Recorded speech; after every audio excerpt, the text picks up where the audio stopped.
Cette vidéo contient du sujet sensible tel que de la mort, de la vie et de la pauvreté et de la famine. Donc si vous êtes sensible, abstenez-vous. Little Nightmare, c'est quoi?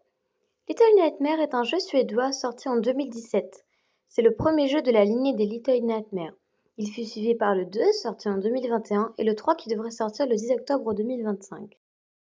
Dans Little Nightmare 1, nous suivons l'aventure d'une enfant de 9 ans nommée Six.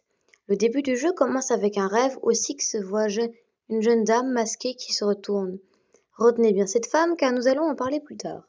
On avance donc pendant un moment, il y a des plans et quelquefois des sauts à faire, car Little Nightmares est aussi considéré comme un jeu de plateforme. Et non, il n'y a rien à voir avec les hobbies Roblox où si tu tombes, c'est pas grave parce que il y a un checkpoint / point de sauvegarde. Là, si tu tombes, tu meurs, donc faut faire attention.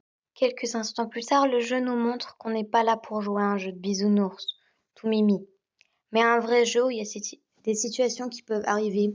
Little Nightmares est un jeu qui critique beaucoup la société et la fin, notamment avec le troisième monstre du jeu. Nous sommes confrontés au tout premier monstre du jeu, les sangsues.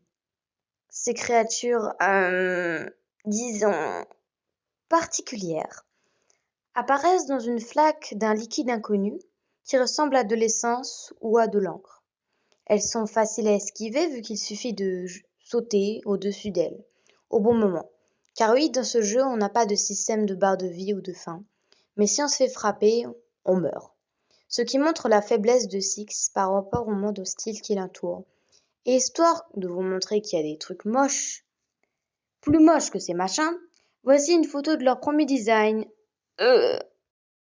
Six ne peut pas faire beaucoup d'actions, ce qui montre encore plus sa faiblesse. Marcher, glisser, lancer quelque chose et sauter sont les seules actions qu'un enfant de son âge peut faire. Enfin, sauf si l'enfant est boosté par les protéines de la gamme de Thibaut InShape. Ce qui n'est pas le cas de Six. Après cela, le deuxième monstre est introduit. Il a de grands bras et il semble traîner une cage derrière lui. Six fait genre elle a rien vu et continue son chemin. Dans le jeu, la mécanique de la scène d'introduction revient à chaque fois, indiquant que c'est le prochain monstre à qui tu devras échapper. Et c'est à ce moment-là qu'on comprend que le monde autour de Six est très grand.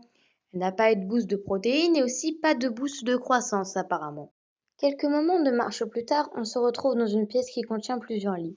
Six devra se cacher sous un des lits pour échapper à la créature vue précédemment. Elle y arrivera de justesse.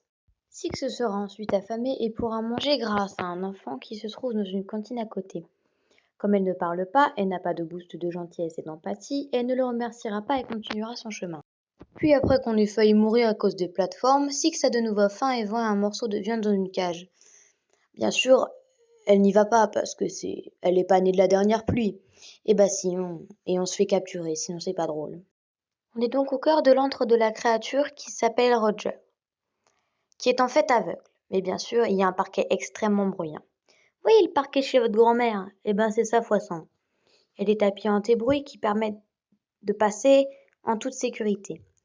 Mais il faut faire attention, car Roger a des grands bras et peut donc nous attraper, ce qui mènera à notre perte. Les puzzles sont bien sûr ultra bruyants, ce qui peut le ramener, mais Six peut utiliser des objets pour l'attirer quelque part. Dans une course-poursuite, elle devra allumer une télé, ce qui va l'attirer et pour qu'elle puisse s'enfuir. Et pour finir, dans la dernière course-poursuite, ses mains finiront coupées par une porte, ce qui ne fera pas d'effet à Six. J'ai 3 hypothèses sur le fait que Six ne réagisse jamais. 1. Elle est trop jeune pour comprendre le concept de la vie et de la mort.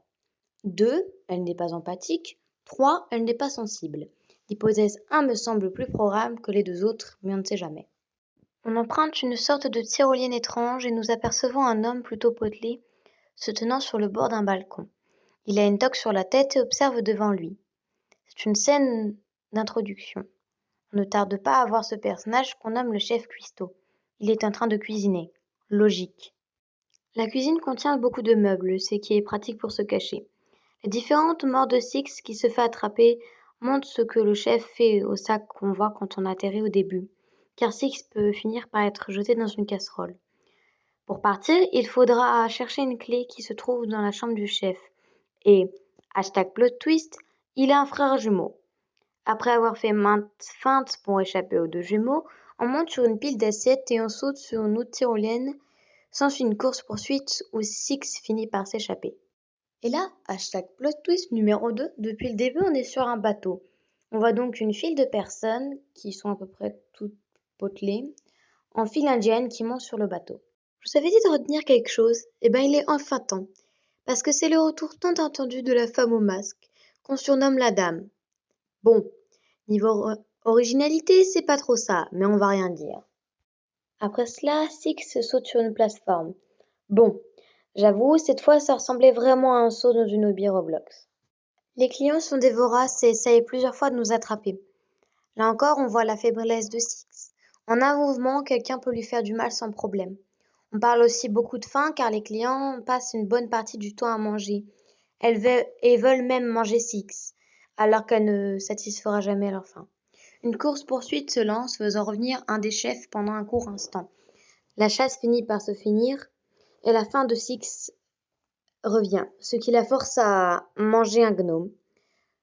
Je voulais passer ce moment, mais j'ai décidé de le garder pour montrer l'importance de la fin d'un jeu. Après ce moment, disons, atypique, nous entrons enfin dans l'antre de la dame. Malheureusement, Six casse un vase, mais par on ne sait quel miracle, la dame ne vient pas. Après une course-poursuite plutôt rapide, nous arrivons plus loin dans l'antre de la dame. Tous les miroirs sont cassés, mais Six en trouve un, et un combat de boss se lance. Le but est de faire en sorte que la dame voie son reflet. Après le combat, qui était d'ailleurs plutôt court, Six mange la femme et on voit encore plus l'importance de la faim. Et obtient ses pouvoirs. La fin se termine sur Six qui absorbe l'âme des invités et qui part du bateau. Comme je vous l'ai dit, le concept de la fin est omniprésent dans le jeu, et la faiblesse de Six disparaît vers la fin quand elle absorbe l'âme des invités, comme si elle les punissait de ce qu'ils avaient tenté de faire, ce qui est culotté de sa part quand on sait qu'elle a mangé une gnome et la dame. Sur ce, c'est aussi la fin de la vidéo. J'espère qu'elle vous aura plu. Sur ce, à la prochaine!